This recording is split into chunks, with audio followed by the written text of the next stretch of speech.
And yeah, welcome everybody, and welcome to this session of How We Argue. My name's Nate Odie. I'm a fellow in Harvard's philosophy department, and I'm the lead instructor for Thinker Analytics.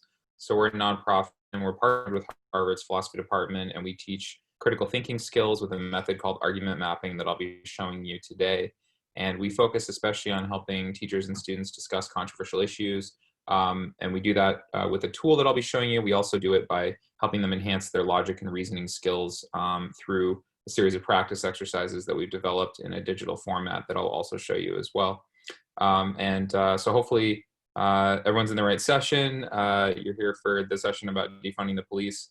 What we're really going to do is both today and then in a couple of weeks, we're hitting on different topics that are salient to the election, just to give you guys a feel for how we can use these tools to discuss controversial issues. So frequently we start with a more sort of chill topic like, whether, pineapple belongs on pizza. But since you all signed up specifically for this, I'm assuming you're here on purpose to talk about this topic. So I think we can just jump right in. So what I'm going to do is share my screen with you. And what I want to actually start with is by articulating what we call the charity principle. See, I did not mean to do that. I meant to present. What we call the charity principle, which is sort of disposition or a habit that we want to develop in students, which is to give other people the benefit of the doubt and try to take their arguments in the best possible way. So there's a lot of hard skills about argumentation and reasoning and critical thinking about premises and objections and co-premises and identifying argument structure. And we have a whole logic boot camp full of practice exercises for that. But there's also what you might call the soft skills, which are sort of habits or tendencies or dispositions that relate to interpreting other people charitably. So when we talk about defunding the police, one thing to notice is that there's more than one way to interpret this phrase or this statement. So, it's kind of a slogan, it's a hashtag, and it's certainly the kind of thing that people are out protesting, and you see it on signs such as this one. But there's more than one way to interpret a phrase, and when we're being charitable, our intention generally is to give the most plausible interpretation and the interpretation that makes the most sense in context. So let me give an example of that. There's an uncharitable way that you could understand the phrase defund the police, and this might be a way that you would interpret the statement if you were if you'd already decided for whatever reason that you weren't friendly to the movement or to people saying defund the police. And the uncharitable interpretation would be something like, we should eliminate all police funding. And the reason that that's uncharitable as a way to understand what someone means by this phrase is that it's not a very plausible view, right? So some people actually do believe that we should literally eliminate all funding for the police, but it's kind of an extreme view, and it's not very likely to be. It's just not particularly tenable. There are radical people who believe it, but it's pushing the Overton window of like what's kind of a plausible position. So to understand someone else as meaning this is to generally not interpret them charitably unless you ask and you clarify and they're like, no, I literally want to eliminate all police funding. That's a charitable move, by the way, to ask someone for clarification about what they mean by something if you're not sure. But otherwise, if you don't have the chance to ask to clarify it, this would be an uncharitable way to interpret what someone means by this phrase. In contrast, perhaps a more charitable interpretation, which is to say a more plausible way to understand what someone means by this, if you wanted to give them the benefit of the doubt, could be something like, we should reallocate some portion of police funding to social programs, right? So this view is a more tenable claim, it's a more plausible claim, it's a claim that's more likely to be true. And it also happens to be what more people mean by the phrase defund the police, right? So most people who say defund the police or circulate the hashtag or maybe show up to a protest don't literally mean this first interpretation. They're more likely to mean something like this second interpretation. So it's more charitable to give someone the benefit of the doubt, to interpret them as saying this second interpretation. Let me pause there and ask if there are questions or comments about charitable interpretation.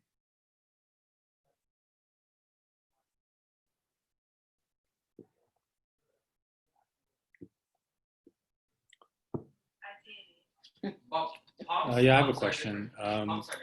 Do you have exercises that work on this with the students? I'm so glad you asked. Yes, we have dozens of them, and I'll be happy to link those for you. And maybe we'll even do a few more together. Yes. So we start by giving them exercises that are less sort of fraught topics. So it could be, you know, a statement like animals have rights.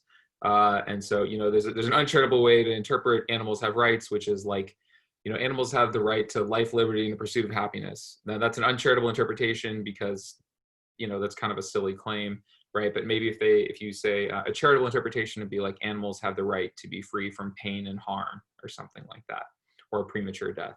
So that's an example of an exercise that is not so loaded, you know, emotionally.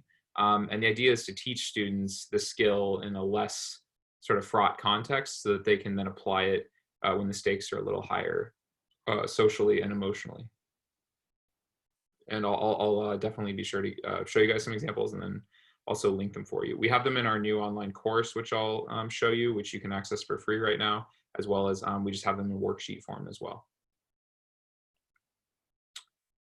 Any other questions about charitable interpretation?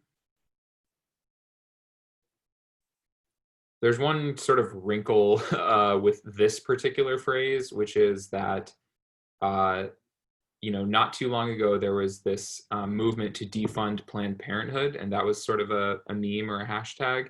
And in that case, people actually meant get rid of Planned Parenthood altogether. That was what defund Planned Parenthood meant. And so you can sort of see how people end up talking past each other a little bit here when people are saying defund the police. People are maybe thinking like defund means defund, right? And so sometimes to be charitable means not to take people literally, because if you were to literally defund the police, meaning to have a police budget of 0, that's probably not what people literally mean. So charity is a subtle skill. That's why it takes practice. And yeah, so defunding the police in particular is kind of a ambiguous phrase. So what I want to show you now is, well, let me say just a little more about charity. So I've already mentioned this, but when you're being charitable, you want to read and listen carefully, especially when you disagree. You want to interpret statements in the way that makes sense and is most likely to be true, essentially give people the benefit of the doubt. And you also want to disagree with precision and care. So another thing that we teach students is just because you are being charitable doesn't mean you have to sort of be kumbaya and pretend like we all agree, or you know, be afraid of bringing up topics that are challenging to discuss. And you certainly need not be afraid of pointing out when you disagree with someone. It's just the manner in which you do it. Are you respecting the person that you're talking to? Are you being careful and precise about what you're saying? Are you asking them questions to actually explore more what they're saying? Or are you just sort of like trying to clobber them with your point of view? So we try to teach them there's this middle ground, right? Some students are going to be pretty combative and adversarial, and they're going to be inclined to sort of they're happy to tell you their opinion and to tell other people when they're wrong. And so they can use some prompting to maybe take a step back, be more empathetic, and be more charitable. But then there are other students who are very afraid of conflict and could use a nudge in the direction of being willing to speak up when they disagree. So let me show you a tool that we use called MindMap, and perhaps we can have a bit of a discussion. So this is a free software tool that we use to create what we call an argument map, which is a visualization of argument structure. And what we can do here is just, I'll model for you how we might have a sort of classroom discussion about this topic. So what I've put in here is a main claim that we should defund the police, but we could also support the argument that we should not defund the police. And what I'm hoping that you guys might be willing to do for me now is to supply some premises to supply an argument or to sort of make the case. You could imagine maybe this is how you actually feel, or maybe this is just hypothetically what someone might say in favor of defunding the police, or something you've read on social media. And then we can also see if we can put some counterpoints in the argument as well. So hypothetically, if someone did support the claim we should defund the police, what kind of things might they say?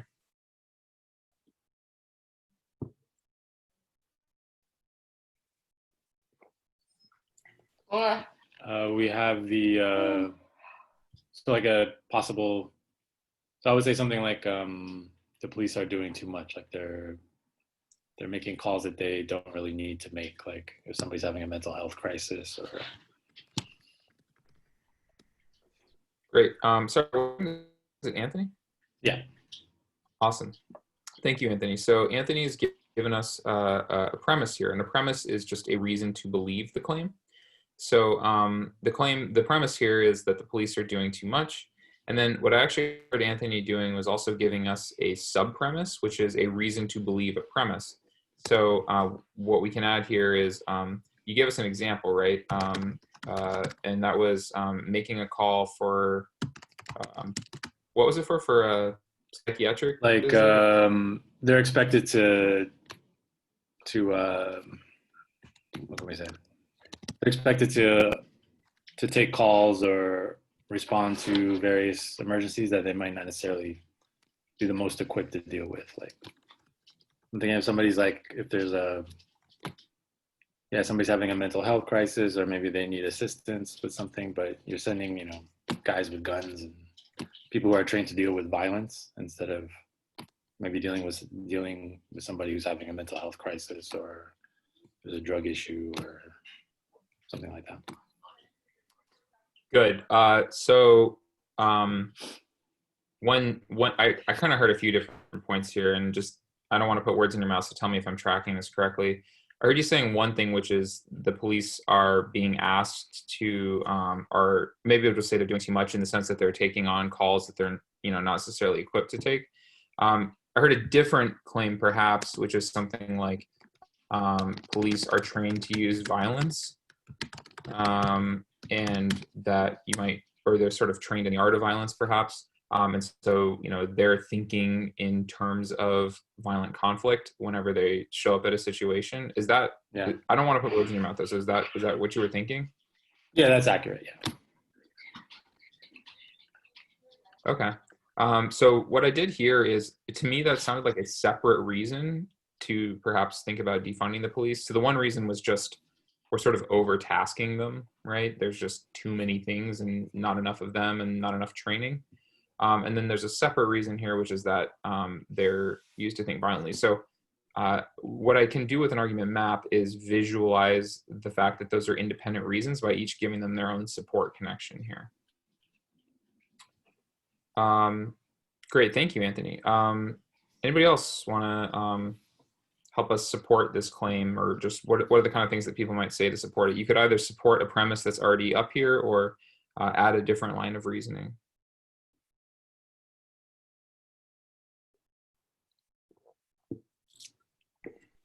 One of the things that often gets said is that the police are too strong of a paramilitary organization and that their weaponry should be used in military excursions only.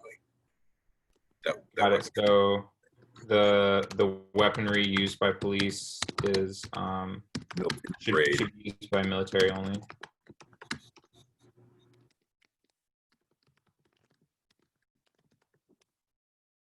Yeah, that's definitely, I don't actually know, but my sense is that they sort of get surplus from the military, and often those are like military grade weapons. Thank you, Casey. Yeah, so what I'm noticing here, guys, is perhaps 2.2 and 2.3 are in the same general ballpark of an argument. Something like, because this is talking about being trained to use violence, and this is talking about the weaponry. So maybe it's something like, what we could sort of bucket them under would be something like police are prone to excessive violence, or they're overly militarized, or something like that.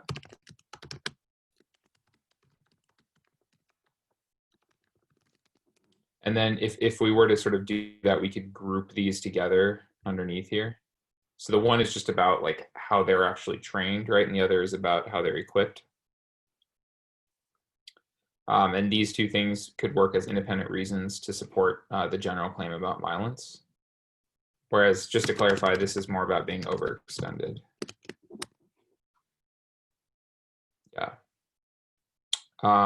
Great. Anything else that folks can think of to say in favor of the claim that we should defund the police?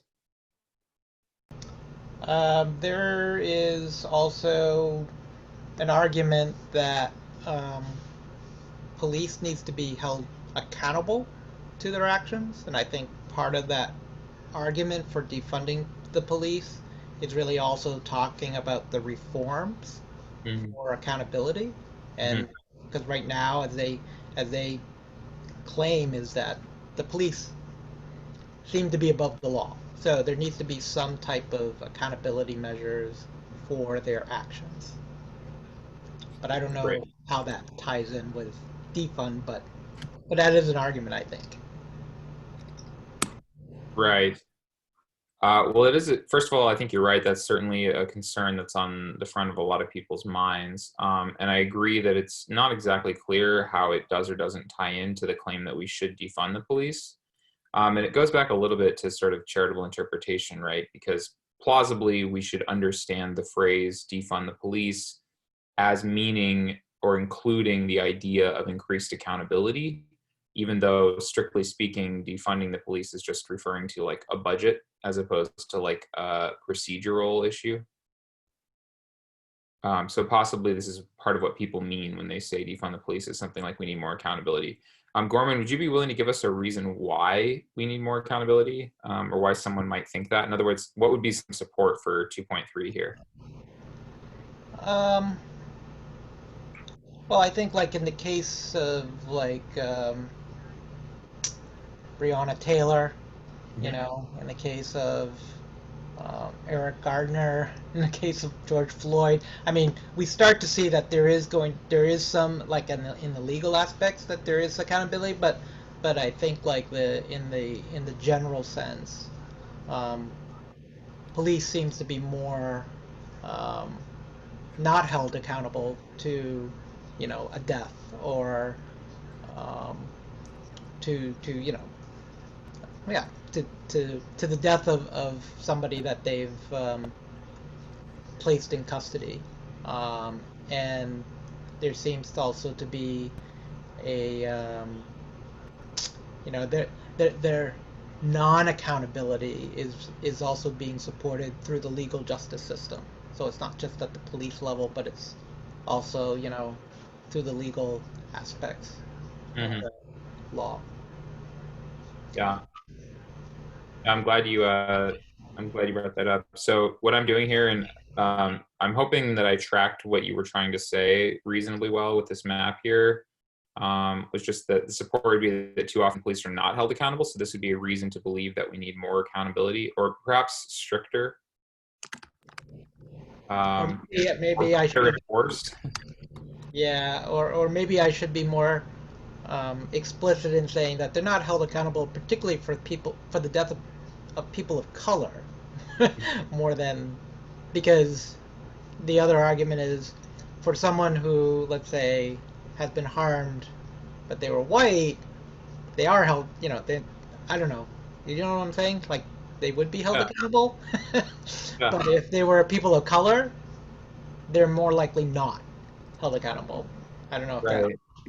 Well, so that's I'm glad you brought that up. So first of all, what I'm going to do here is I'm just going to add examples here. So we had, well, actually, I don't know what's going on in the case of the officer who killed George Floyd, but we have, you know, we saw that there weren't indictments for Breonna, I hope I'm spelling her name right, Breonna Taylor, and you mentioned Eric Garner.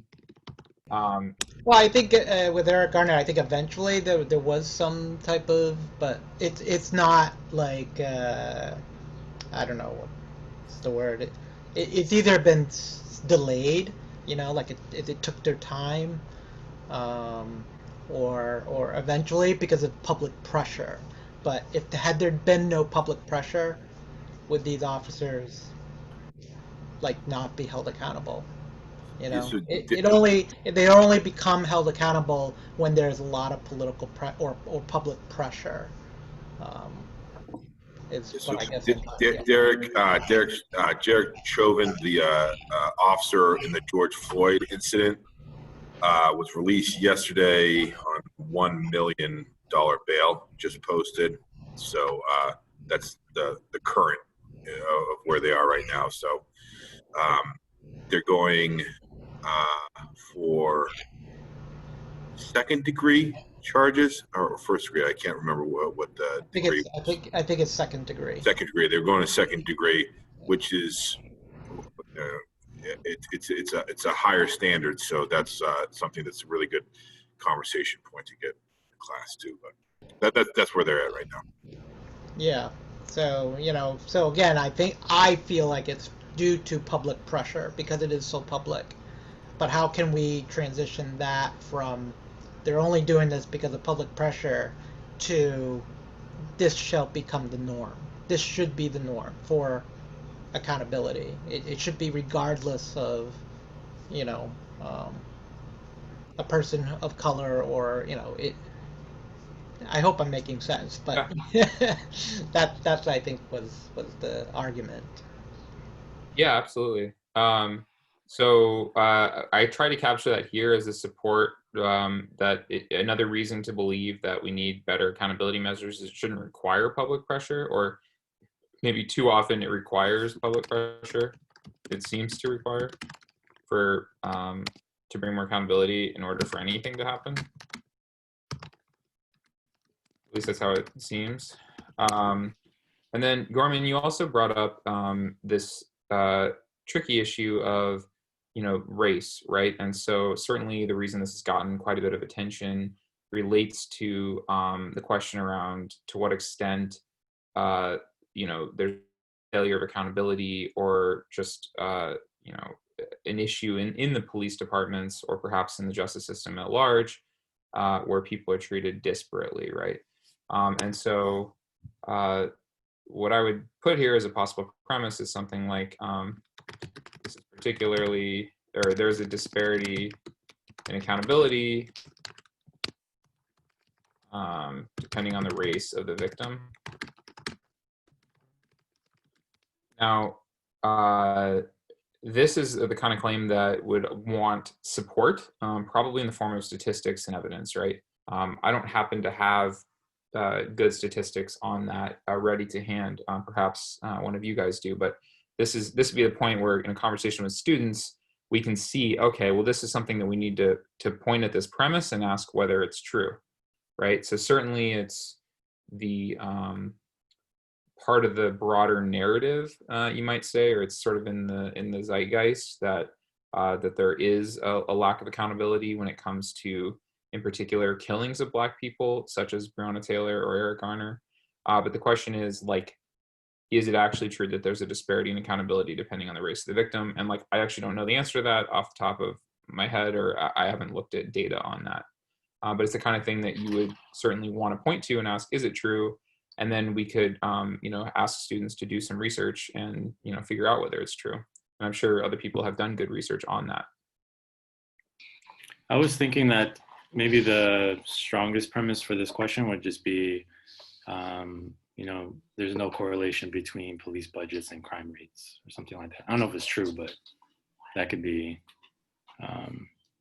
that seems to me that would be a pretty strong argument. Like if police budgets are going up, but crime rates are going up or staying, you know what I mean, staying the same. Like I've heard some things like crime rates are historically low overall now, especially like violent crime rates. Mm-hmm. But I imagine police budgets have gone, well, that would, if police budgets have gone up, but crime has, say, risen, you know, if there's no correlation, like that would be my. Right. So one of the most salient questions, and again, we can see what we'll need to research if we wanted to really dig in or inspire students to go do more work on this, would be what is the correlation, if any, between more funding and criminal activity, right? Like, does, you know, the budget have anything to do with the, say, effectiveness of the police? And that's a pretty large question, and it'd be somewhat difficult to research it sociologically because it'd be hard to control for other factors, right? So just off the top of my head, I know that New York City is often cited as an example of a place where crime rates really were really bad in the 80s and 90s, and then plummeted, fairly precipitously, which is great. Murder rates went down, by an order of magnitude. And at least part of that was, stop and frisk and some of the other police policies. But one of the questions to disentangle here is, like, to what extent was that, like, just having more police or more police funding versus any number of other variables that would contribute to lower crime. Yeah, but I'm really glad you brought that up, Anthony, because that is sort of another question to ask ourselves, which is, what would support the claim that we should defund the police? One of the most obvious is, like, well, if more money doesn't help them do their jobs better, then we don't need more money for them. Yeah. Okay, so I want to show you guys a few other things that we can do with MindMup in order to kind of push the conversation forward.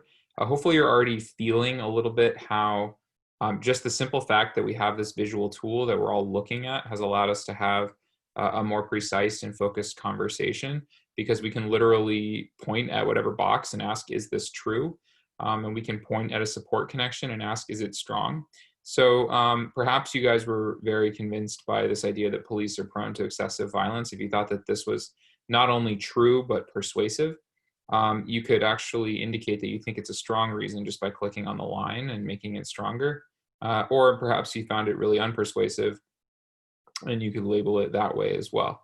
And so that's one nice little feature of MindMup, is just the ability to evaluate the quality of an argument or any particular premise in the argument in terms of how good of a reason it supplies by just clicking on it and making it stronger or weaker. You can also label those lines, right? So maybe I would label this and say, police violence is like a serious social problem, right? And if that's the case, then that gives that might be an explanation of why I found this premise particularly persuasive. The other thing that you can do is you can point at any box and ask whether it's true or false. And the way that we like to indicate that a box is true or false, or that a premise is true or false, is by turning it a different color. So if I think a premise is true, I like to turn it blue. And if I think it's false, I like to turn it orange. That's pretty arbitrary, but you and your students can certainly, do whatever you want with the colors. There's a lot of things that students like to play around with on this to indicate whether you think something is true or false. You can also use sticky notes, for example, like that. Or you could use this to raise a discussion question, like needs more research, right? Maybe we notice that we need to do more research about this question of whether police are trained to use violence. So sticky notes are a nice feature as well. Another feature is the ability to include sources. So suppose that we found a source that supports the claim that there's a disparity in accountability. You can actually just paste a URL directly in the box, and it will automatically generate a link in MindMup. So this is now a link to Google because I just put it there. And so that's very convenient for including sources for your evidence. And MindMup's like pretty great about that as well. You can also, if you want to get really fancy, you can attach to the node, you can attach a file like a document or an image or something like that. Now, in terms of pushing the conversation forward, the last thing I would kind of want to wonder is how might we object to this argument, right? So, what would someone say who was not in favor of defunding the police, or what are some objections or concerns we could raise to this argument?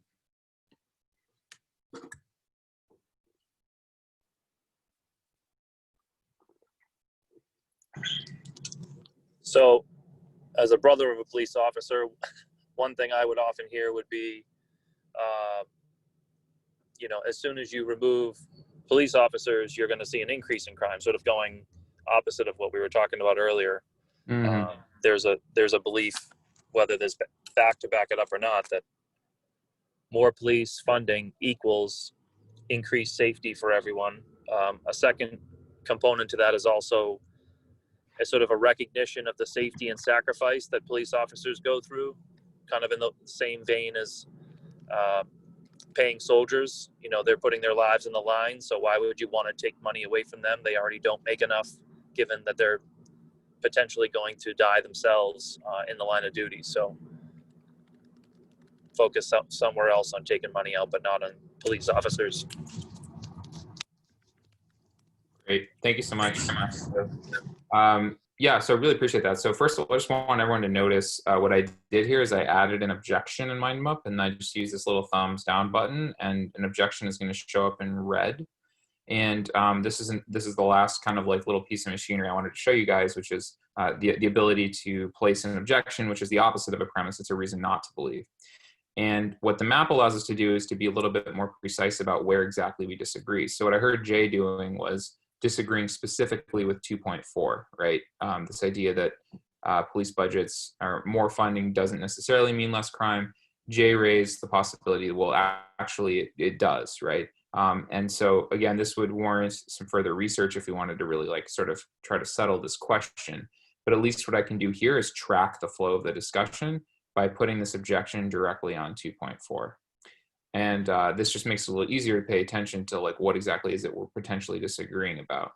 And I'll even sort of add a little bit to what Jay said, which is there's this idea of, it's sort of hotly controversial, but at least some scholars think it's a real thing, which is the so-called Ferguson effect, which is to say that once police pull back, you know, from an area, that you tend to see an increase in violent crime. And people made the case over the summer when a lot of the protests were happening that in the places where police did back off, that violent crime did go up. And perhaps due to a variety of factors, it is the case that in places like New York City and Boston, at least, which I'm more familiar with, there's been a huge spike in violent crime over the last, you know, basically since COVID. And you might wonder, you know, there's a lot of variables that are going to contribute to that, right? But plausibly one of those variables is police being less inclined to get involved in stopping violent crime. So you might think that that's a reason why we shouldn't defund the police. Now, the other thing that I heard Jay suggesting was that, you know, police are putting their lives on the line, and so why would you, and their jobs are really hard, and so why would you want to pay them less? Plausibly, what you want to do is pay them more in order to sort of professionalize the profession, right? And, you know, Jay, I don't know, I don't want to put words in your mouth or anything, though. So is that the kind of thing you were gesturing toward? Yeah, sorry, I'm driving, so I'm trying to chip in when I can. Oh, no worries. Yeah, pretty much.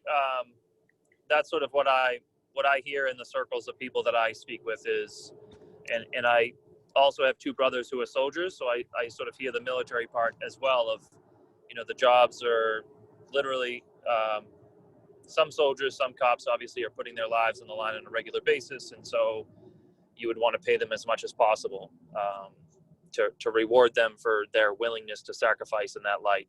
And so defunding, the concept of defunding the police just sends these kind of shockwaves of like, you're now also disrespecting the profession as a whole, that you don't think it's worthwhile and therefore we should take money away from it, is the sort of vein of that thinking.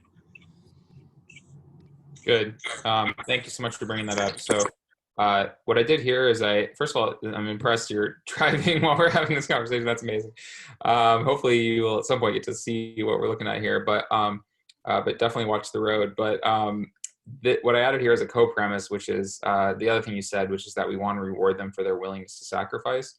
And that works together with the claim that they're putting their lives on the line to give a reason to believe that they don't make enough, right? And then another thing I heard you perhaps gesturing toward is we want to motivate, good people to become cops. So you might think like, okay, we agree that there's some bad cops out there, and we should do something about it. And maybe one thing to do about it would be to try to pay cops a lot more so that more like good and upstanding people want to become cops, in which case we'll get a better police force. That's sort of maybe the kind of thing I heard you pointing toward, Jay. All right. This was a lot, so kind of want to just again take a step back and hopefully you guys can kind of feel how this conversation was more precise and more rigorous and more careful, in part because you guys are being really thoughtful and charitable to each other, but also in part because we're looking at this map and it's got these nice tools for us to just be more precise about where we disagree and what we're talking about and to track the flow of the conversation. Let me pause there and ask if there are any questions about MindMup or about the conversation we just had. I got one, Nate.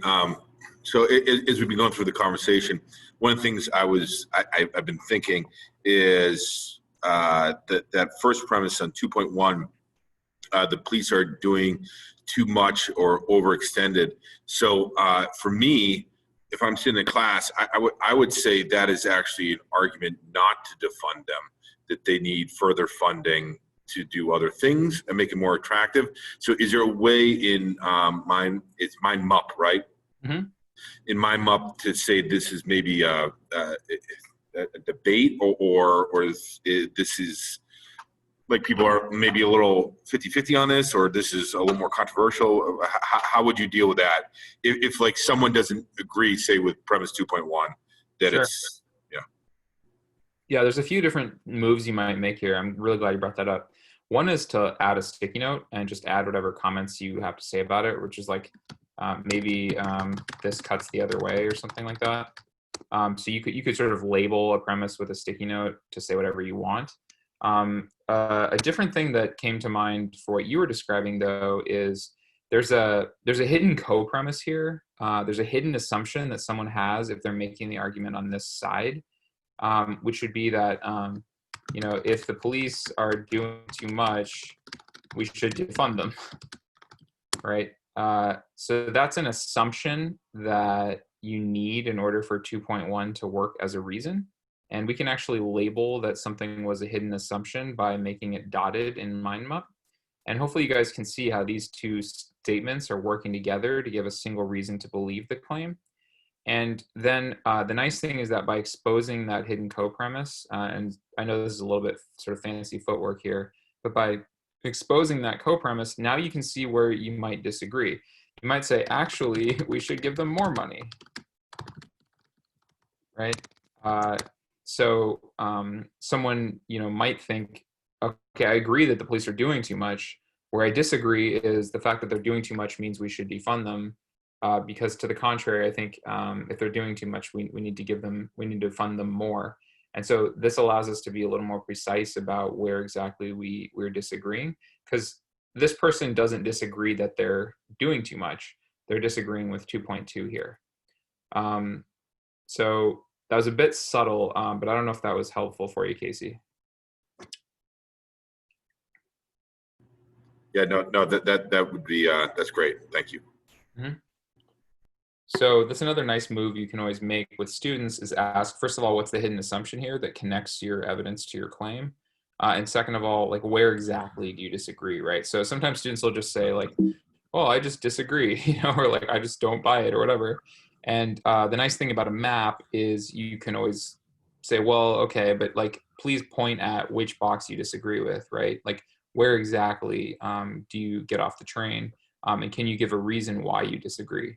So those are nice critical thinking moves that a map allows us to do more easily. Nate, I had a quick question. Mm-hmm. So I teach middle schoolers, and I'm wondering if in MindMup you can basically like prefabricate the sort of idea mapping with some like sentence starters or some thinking questions for kids, because I think what we're doing right now is probably going to happen with a more intellectually strong, more mature group.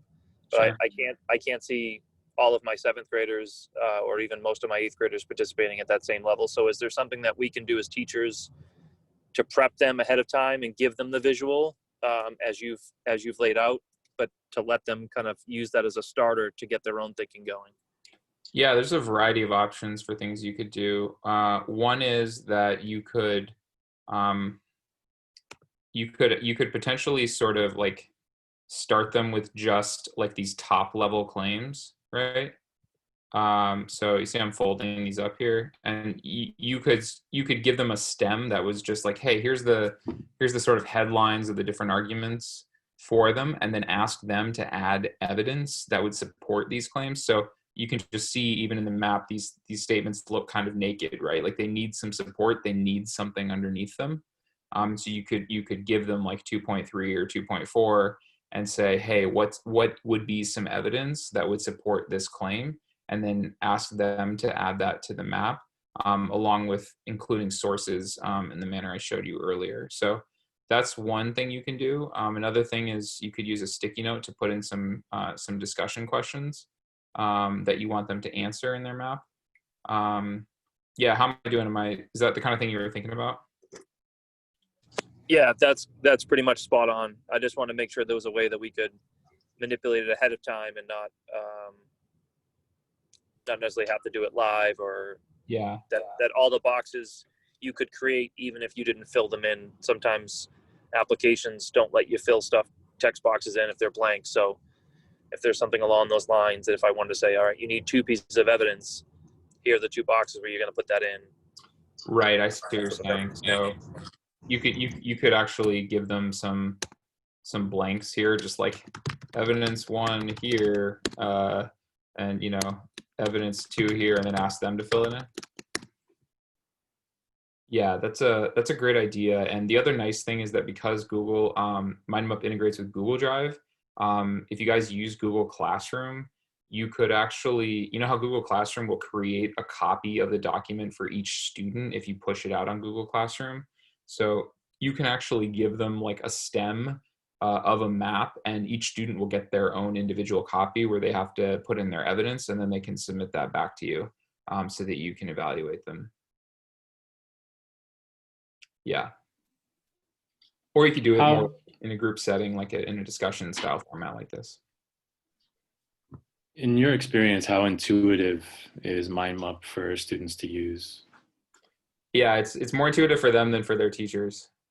So usually students pick it up pretty quickly because it's fairly simple to just drag things around and put them on boxes, and you can always Control Z or Command Z if you do something that you didn't want to do. They pick it up quite fast, and a lot of times teachers will tell us that actually they didn't even ask their kids to use it to like plan their essay, but their kids will just do that because they find it helpful and intuitive. By the way, if you do want to use this as a tool for planning writing, or if your students do, you can just go over here to File and click, maybe, oh, it's because my Zoom window's in the way. If you click File and then Download As, you can download it as an outline, and it will be like a bullet pointed doc. So if I were to do this right now, it'll generate a bullet pointed outline, and you could use that as like the start of a piece of writing.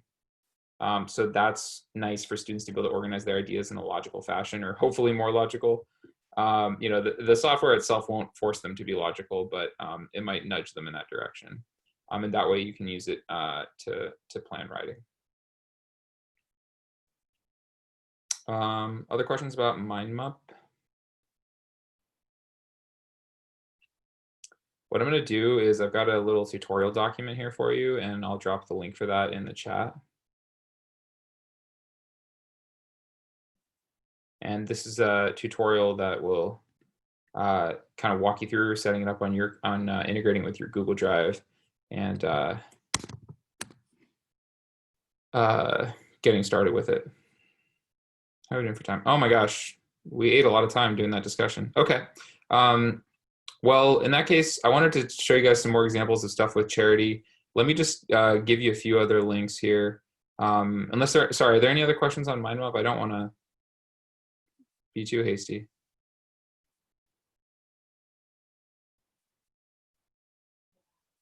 Okay. So one thing I wanted y'all to see is on our website, we've got links to a couple of things here. One is this, so we've generated our own argument maps for both sides of this question. So this is that the US should defund the police. This is that they shouldn't. And then you'll see here we've got all these sources linked. So this is all sources and evidence for this particular topic. And all of that is available under MindMap version on this link here on our site. We've also got a PDF version if you sort of don't want to touch MindMap. It's the same thing except in PDF form. And that also has some discussion questions and background info on it. And the discussion questions are also right here. And then the other kind of fun tool that you and your students may enjoy is we've created a puzzle game using these topics for argument mapping. So here, this is the pro side that we should defund the police. And what students will do, it's kind of like the STEM starter thing, but you can drag claims to support whichever claim you think this supports, right? So this might be a reason to believe that policing is a racist institution. And here's like my main claim, I think, is that the US should defund the police. And they can check it and, okay, I got those correct, but maybe check that and no, that's not correct. So I'll keep working until I solve it successfully. And on this site, by the way, we've got other topics that may interest you and your students. We've got the pro and the con side for every topic. So this is the con side of we shouldn't defund the police. Same idea. It's just it's a puzzle that students can work together on their own to solve. So and they seem to actually think it's pretty fun. So you can assign that for your students to do and see how fast they can do it. You can either do that, of course, during class time or have them do it on their own, or some teachers use it as like a kind of a warm-up activity. So students can do this kind of puzzle even if they don't know anything about argument mapping or this topic. They'll still be able to kind of work through it together. Are we able to make our own using this, or are they just all pre-made? These are pre-made. We are building the system so that you can make your own. And I would love that. So I'm gonna drop my email in the chat here. If you make your own and you want to turn it into a puzzle for your kids, I will put it in the system, like, for sure, because I think that's super fun. And we are going to eventually sort of open it up so that anybody can just add their own. Right now, we're keeping it a little bit closed because we're still just working out all the kinks with kind of the tech side, right? And you can see how if this was like too big, it'd turn out to be pretty clunky. So, but if you make maps, I would love to put them in there and try them. Yeah, and by the way, we've also got like Supreme Court cases here. So I don't know if any of you guys teach government or anything like that, but these we've given, this is the actual Supreme Court opinion. We're working with an organization called Street Law to produce these. And here, we've given them most of the argument because it's complicated, but then they have to drag in a few claims to figure out where they fit. I feel like I just threw a lot of you guys in the last 30 seconds. So is there any questions on any of this stuff?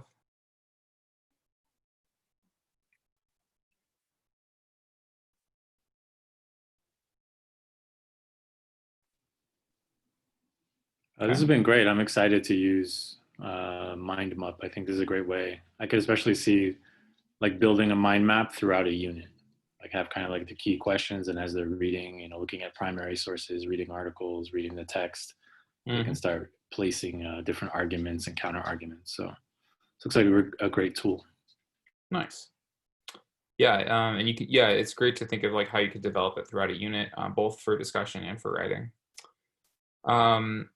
Okay, last thing I'll throw you guys before we kind of wrap up is I already mentioned this online course that we've developed, and so what you can do is I'll drop the link to the chat in here, or maybe one of my colleagues can to this course, but you can create a free login, and this is the kind of logic bootcamp thing I was referring to earlier. So this exercise is determining whether something is an argument or a fight. So we've got like Old Spice and Taco Bell going at it on Twitter. And I think this one is a fight. So what the course does is it gives them feedback on every single practice exercise. And then, they can track their progress on all of these learning targets, and you can track their progress too. And this takes them through a series of critical thinking skills related to mapping and evaluating arguments. Thank you, Aiden. My colleague Aiden just dropped a link to the course here. So you can create a teacher account for free and then add your students if you want them to actually really start learning argument mapping in a more thoroughgoing way. And this course is designed to be used asynchronously. So every single lesson has a little video. Like here's a video of me explaining the difference between an argument and a fight using presidential debates as an example. Then it's got all these practice exercises. And earlier somebody asked about charitable interpretation. So there's a video of me explaining the charity principle. And then we've got lots of practice exercises on that too. So this is a good example of kind of the charitable interpretation. What's the most charitable interpretation of the phrase that addiction is a mental health issue? And like all the other practice exercises, it'll tell the student whether they got it right or wrong and an explanation of why. And then they can just work their way through. And we've got like just bushels of, there's literally, I don't know, like 1,200 practice exercises in this course. And the idea is we want to make your lives easier. So you can assign your students to do this. You can track their progress. And they can do it on their own time, and you don't have to worry about being a master and doing all the teaching, because the course will do the teaching. And then we're also available here in the chat, so you can see Aiden is online right now, and you could chat her for help, or your students could chat for help. So that's a tool that we're putting out there as well, and just wanted to make you guys aware of that. So the charity stuff is in lesson 1 here. Any questions on that?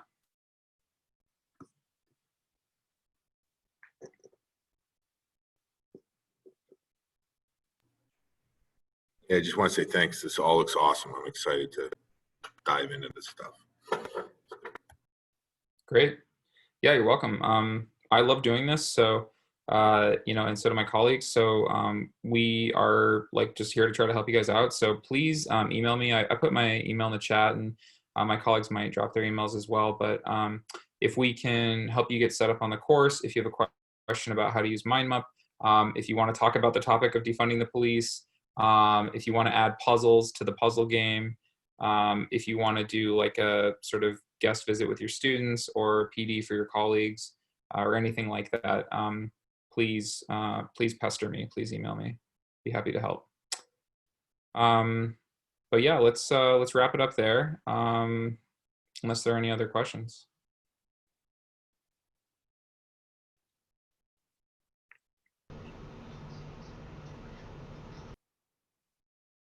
You guys are very patriotic. I got a couple of American flags happening.